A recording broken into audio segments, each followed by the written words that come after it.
ब्राह्मीं च वैष्णवीं भद्रां षड्भुजां च चतुर्मुखां त्रिनेत्रां च त्रिशूलां च पद्मचक्रगदाधरां पीताम्बरधरां देवीं नानालङ्कारभूषितां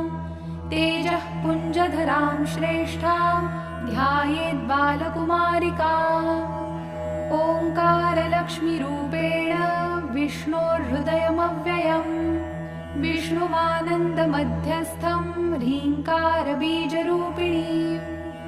ॐ क्लीं अमृतानन्दभद्रे सद्य आनन्ददायिनी